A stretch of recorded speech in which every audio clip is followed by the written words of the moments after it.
ವಿರಾಮದ ನಂತರ ಗಣೇಶನ ಮಹಿಮೆ ವಿಶೇಷ ಕಾರ್ಯಕ್ರಮಕ್ಕೆ ಸ್ವಾಗತ ವೀಕ್ಷಕರೇ. ಇವತ್ತು ನಾವು ಮಾತಾಡ್ತಾ ಇದ್ದೀವಿ ಗಣೇಶನ ಬಗ್ಗೆ.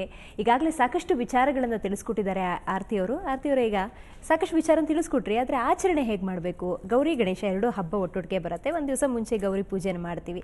ಗಣೇಶನನ್ನ ಯಾವ ರೀತಿ ಪ್ರತಿಷ್ಠಾಪಿಸಬೇಕು, ಯಾವಾಗ ವಿಸರ್ಜಿಸಬೇಕು, ಇದಕ್ಕೇನಾದರೂ ಸಂಖ್ಯೆಗಳಿದೆಯಾ? 21 ದಿವಸ ಅಂತ ಆಗಲೇ ಹೇಳ್ತಾ ಇದ್ರಿ. 21 ದಿವಸನೇ ಇಡಬೇಕಾ ಅಥವಾ 5, 9 ಆ ಥರ ಏನಾದರೂ ವಿಸರ್ಜಿಸ್ಬೋದಾ, ಹೇಗೆ? 21 ದಿವಸ ಅಂತ ಇಲ್ಲ, 21 ನಾಮದಲ್ಲಿ ಪೂಜೆ ಮಾಡ್ತೀವಿ. 21 ಮೋದಕಗಳು, 21 ದುರ್ವ, ಹಾಗೆ ಅಲ್ಲ ಆತನಿಗೆ ಪ್ರಿಯ ಅಂತ ಹೇಳಿ ಹಾಗೂ ಮಾಡ್ಬೋದು, ತಪ್ಪೇನಿಲ್ಲ. ಸಾಮಾನ್ಯವಾಗಿ ನಾವು ನೋಡುವಂಥದ್ದು ಪ್ರಚಲಿತವಾದ ಅಭ್ಯಾಸ ಅಂದ್ರೆ 10 ದಿನ ಮಾಡುವಂಥದ್ದು. ಅನಂತ ಚತುರ್ಥಿವರೆಗೂ ಮಾಡ್ತಾರೆ. ಗಣಪತಿ ಚತುರ್ಥಿ ಶುರು ಮಾಡಿ ಅನಂತ ಚತುರ್ದಶಿ ಬರುತ್ತಲ್ಲ, ಅನಂತ ಚತುರ್ದಶಿವರೆಗೂ ಮಾಡ್ತಾರೆ. ಆವತ್ತು ಮಹಾಮಂಗಳಾರತಿ ಅಂತ ಮಾಡ್ತಾರೆ. ಕೆಲವರು 3 ದಿನಕ್ಕೆ ವಿಸರ್ಜನೆ ಮಾಡ್ತಾರೆ, ಕೆಲವರು ಆವತ್ತು ರಾತ್ರಿನೇ ವಿಸರ್ಜನೆ ಮಾಡ್ತಾರೆ. ಯಾತಕ್ಕೆ ವಿಸರ್ಜನೆ ಬೇಗ ಮಾಡ್ತಾರೆ ಅಂದರೆ, ಎಷ್ಟು ದಿನ ಗಣಪತಿ ಮನೇಲಿ ಇರ್ತಾನೋ ಅಷ್ಟು ದಿನ ಮನೆಯಲ್ಲಿ ಕೆಲವಾರು ನಿಯಮಗಳನ್ನು ಪಾಲಿಸಬೇಕಾಗತ್ತೆ. ದಂಪತಿಗಳೆಲ್ಲ ಬ್ರಹ್ಮಚರ್ಯ ಪಾಲನೆ ಮಾಡಬೇಕಾಗತ್ತೆ.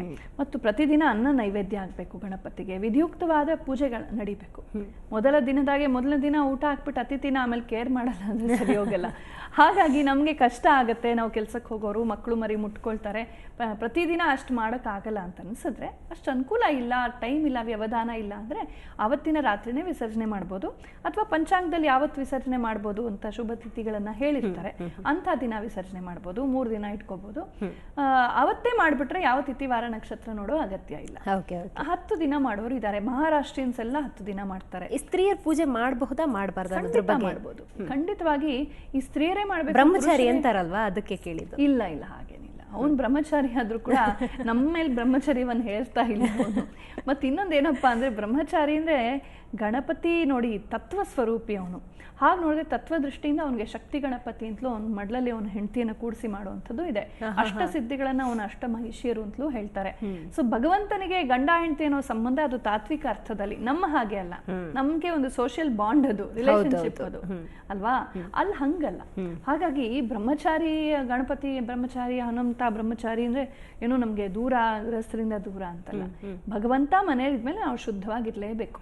ಗೌರಿ ಪೂಜೆ ಮಾಡಿದ್ರು, ಆದಿ ದಂಪತಿಗಳಾದ್ರೆ ಶಿವಪಾರ್ವತಿಯರ ಪೂಜೆ ಮಾಡಿದ್ರು ಕೂಡ ನಾವು ಮಾತ್ರ ಸಂಯಮದಿಂದ ಇರಬೇಕಾಗತ್ತೆ.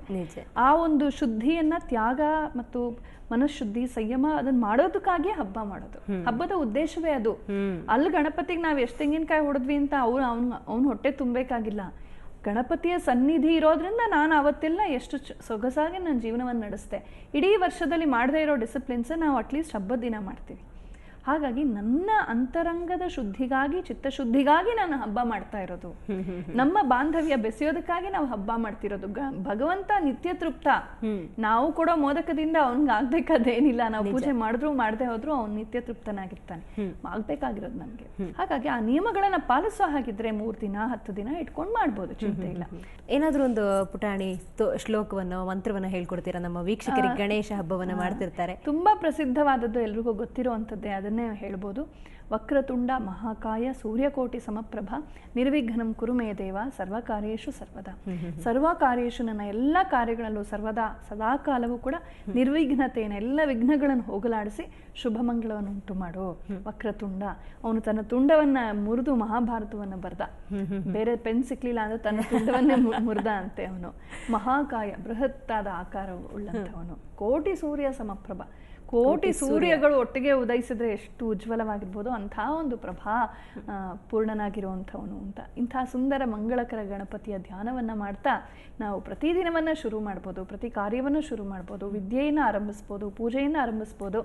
ಎಲ್ಲದಕ್ಕೂ ಈ ಒಂದು ಶ್ಲೋಕವನ್ನು ಹೇಳಿ ಸಾಕು. ಗೊತ್ತಿರೋ ಅಂಥ ಶ್ಲೋಕವನ್ನೇ ಇನ್ನಷ್ಟು ಅರಿತು ಚೆನ್ನಾಗಿ ಹೇಳೋಣ. ಅದೇ, ಅದ್ರ ಜೊತೆಗೆ ಏನು ಅಂದರೆ, ಈಗ ಯಾರನ್ನೇ ಸಹಜವಾಗಿ ನೀವು ಕೇಳಿದ್ರೆ ಯಾರು ನಿಮ್ಗೆ ಇಷ್ಟ ದೇವರು ಅಂದರೆ ಗಣಪತಿ ಹೆಸರು ಜಾಸ್ತಿ ಬರುತ್ತಲ್ಲ, ಏನಂತ ಅಂತ. ಹೌದು, ಗಣಪತಿ ಬಹಳ ಜನಪ್ರಿಯ ದೇವತೆ ನಮ್ಮ ಭಾರತದಲ್ಲಿ. ಅದರಲ್ಲೂ ಕಲವು ಗಣಪತಿ ದುರ್ಗಾ ಅಂತ ಹೇಳ್ತಾರೆ. ಕಲಿಯುಗದಲ್ಲಿ ಗಣಪತಿ ಮತ್ತು ದುರ್ಗಾ ಅಂತ. ಸ್ವಲ್ಪ ಹಿಂದಿನ ಯುಗಗಳಿಗೆ ಹೋದ್ರೆ ಗಣಪತಿ ಇಷ್ಟು ಪ್ರಚಲಿತವಿರಲಿಲ್ಲ. ನಮ್ಮ 6 ಆಗಮಗಳಲ್ಲಿ ಗಾಣಪತ್ಯಾಗಮ ಒಂದು, ಶಾಕ್ತಾಗಮ, ಶೈವಾಗಮ, ವೈಷ್ಣವಾಗಮ, ಸೌರಾಗಮ, ಕೌಮಾರಾಗಮ, ಗಣಪತ್ಯಾಗಮ. ಮತ್ತು ಇದು ಶಿವ, ವಿಷ್ಣು, ದೇವಿ, ಸೂರ್ಯ, ಗಣಪತಿ ಮತ್ತು ಷಣ್ಮುಖ. ಈ ಗಣಪತಿ ಆಗಮನದ ಕ್ರಮಗಳೇ ಇವೆ. ಒಂದು ಶೋಣಾಶ್ಮ ಅಂತ ಒಂದು ಕೆಂಪು ಬಣ್ಣದ ಕಲ್ಲು ಸಿಕ್ಕತ್ತೆ. ಆ ಕಲ್ಲನ್ನಿಟ್ಟು ಪೂಜೆ ಮಾಡ್ತಿದ್ರು. ಈ ಸಾಕಾರ ಬರೋ ಮುಂಚೆ, ವಿಗ್ರಹಾರಾಧನೆ ಬರೋ ಮುಂಚೆ ಆ ಒಂದು ಶೋಣಾಶ್ಮವನ್ನಿಟ್ಟು ಗಣಪತಿಯ ಪೂಜೆ ಮಾಡ್ತಾ ಇದ್ರು. ಅಥವಾ ದರ್ಭೆ ಇಟ್ಟು ಮಾಡೋರು, ಅಥವಾ ಅಡಿಕೆ ಇಟ್ಟು ಮಾಡೋರು, ಅಥವಾ ಸಗಣಿ ಮುದ್ದೆ ಇಟ್ಟು ಮಾಡೋರು. ಬಗೆ ಬಗೆಯಾಗಿ ಮಾಡೋಕ್ಕೆ ಸಾಧ್ಯವಿದೆ. ಆಮೇಲೆ ತುಂಬ ಆಗಮ ಪದ್ಧತಿಗಳು, ಗಣಪತಿ ತಂತ್ರ ಪದ್ಧತಿಗಳು ಬೆಳೆದ್ವು. ವೇದೋಕ್ತ ಮಂತ್ರಗಳಿಂದಲೂ ಗಣಪತಿ ಪೂಜೆ ಮಾಡ್ಬೋದು, ಗಣಪತಿ ಹೋಮ ಮಾಡ್ಬೋದು. ಹೀಗೆ ತರಾವರಿ ಬೆಳ್ಕೊಂಡ್ಬಂತು. ಹಾಗಾಗಿ ತುಂಬ ಶತಮಾನಗಳಿಂದ ಬಂದಿರುವಂತಹ ಆರಾಧನೆ ಇತ್ತೀಚೆಗೆ ಕಲಿಯುಗದಲ್ಲಿ ಸರಳ ಭಕ್ತಿ, ನಾಮ ಸಂಕೀರ್ತನೆ, ಅವನನ್ನು ಕೂಡಿಸ್ಬಿಟ್ಟು ಎಲ್ಲ ಸಮೂಹದಲ್ಲಿ ಹಾಡೋದು, ಕುಣಿಯೋದು, ಸಂತೋಷ ಪಡೋದು ಇದು ಜಾಸ್ತಿ. ಗಣೇಶನ ಮಹಿಮೆ, ಲೀಲೆ ಎಲ್ಲದ್ರ ಬಗ್ಗೆ ತಿಳಿಸ್ಕೊಡ್ತಾ ಇದ್ದಾರೆ ಆರತಿ ಅವರು. ಈಗ ಮತ್ತಷ್ಟು ಮಾತನಾಡೋದಿದೆ. ಗಣೇಶನ ವಿನೋದ ಲೀಲೆಗಳು, ಆತನ ಕೀಟಲೆಗಳು, ಆತನ ಚೇಷ್ಟೆ ಬಗ್ಗೆ ತಿಳ್ಕೊಳ್ಳೋಣ ಒಂದು ಪುಟ್ಟ ವಿರಾಮದ ನಂತರ.